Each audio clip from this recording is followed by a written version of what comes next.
Hi there, grade 11 physics class. Welcome to your lesson on comparing graphs of linear motion. Okay, so a quick little review before we get started here. We have understood so far through our lessons that position is this symbol here, d with an arrow on top of it showing that it's a vector quantity. Velocity can be found by taking the change in position and dividing it by the change in time. Acceleration is a value which is equal to the change in velocity over time. And so these give us three values that we've been studying fairly extensively in class. So here's some examples of position, velocity, and acceleration. And we've learned that with a little bit of data about an object's position over time, we can make some calculations about its velocity and acceleration. So here's the example we're using. If we were talking about a car which is moving in a straight line, so this is going to be an accelerated motion.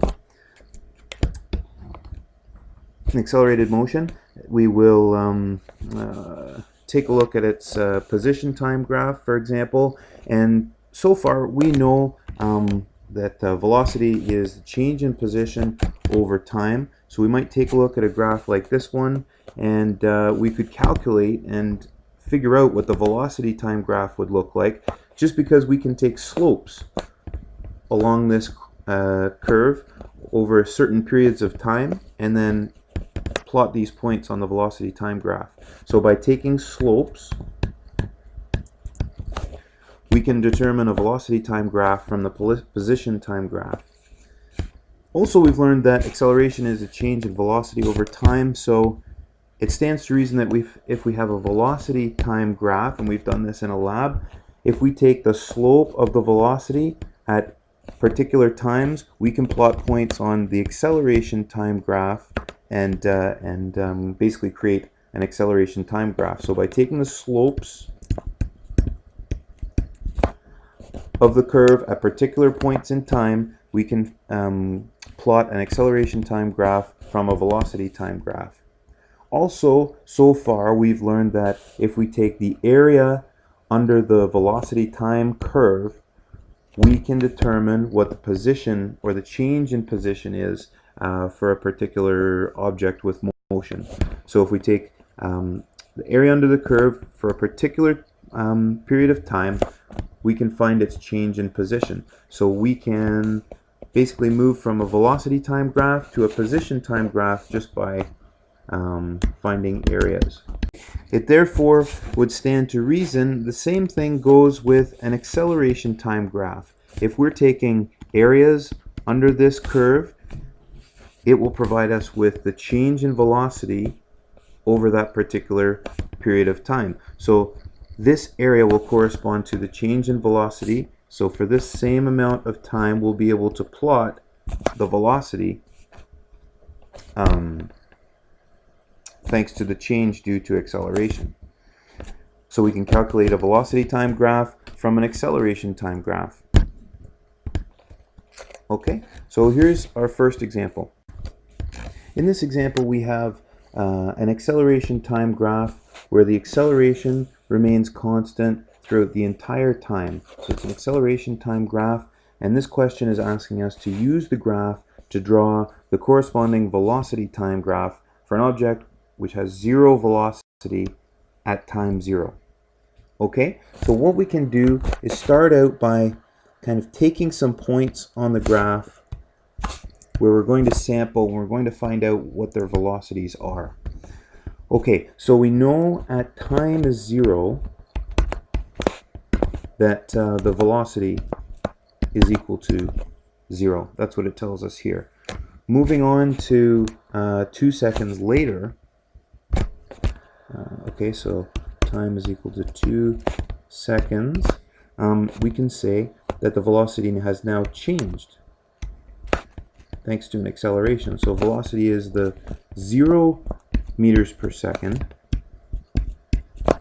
right? 0 meters per second plus the 2 seconds times that constant acceleration that the object was experiencing for that 2 seconds, which was 2 meters per second squared. Okay, and that is 2 times 2 is 4 meters per second. The second cancels with seconds squared here, and so we get 4 meters per second. So at 2 seconds, we have a velocity of 4 meters per second. At 0 seconds, we had a velocity of 0 meters per second. So what we basically just did is we calculated the area under the curve between 0 and 2 seconds. Okay, moving 2 more seconds down the timeline.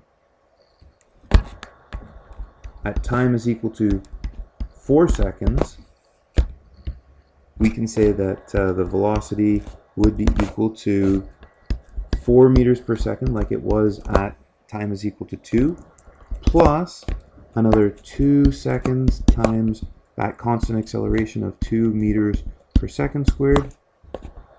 Okay, so it's going to be 4 plus another 4 meters per second. It's going to be 8 meters per second at time is equal to 4. What we just did is we calculated another area under the curve, and that area corresponds to a change in velocity. The change in velocity from 2 seconds to 4 seconds was this area, the 2 seconds times 2 meters per second squared.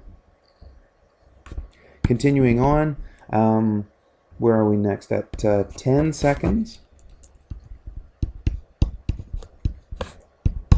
we can find the velocity. So the velocity at 10 seconds will be, since the acceleration stays constant all this time, the velocity will be, okay, we're going to calculate the area under the curve here in order to find the change in velocity between 4 seconds and 10 seconds. So the velocity will be now 8 meters per second plus the change in time, so 10 minus 4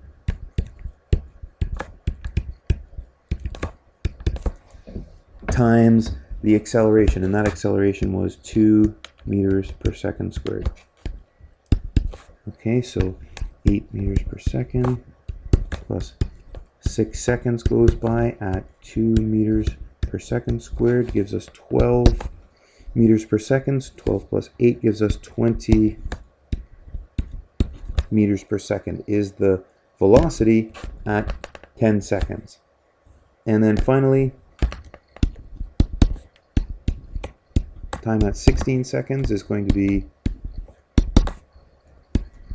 20 meters per second plus 16 seconds minus 10 seconds times 2 meters per second squared. And that works out to be, okay, 16, 12 plus 20 is 32 meters per second. So that basically gives us some ordered pairs. At time is equal to 0, we have a velocity of 0. At time is 2 seconds, we have velocity of 4 meters per second. At time is 4 seconds, we have a velocity of 8 meters per second. So we can put this into a graph now.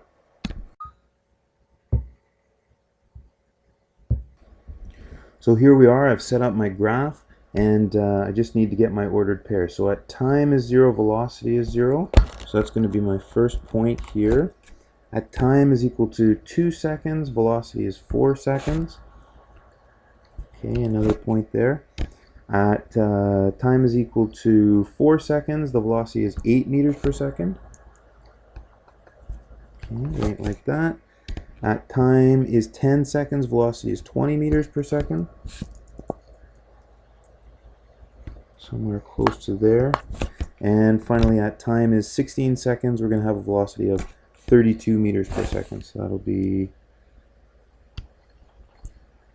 up there. So here we go. Plotting the curve, or the line, I should say. There we have it.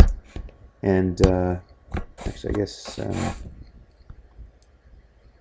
should make it like so. And this acceleration time curve corresponds to this velocity time curve.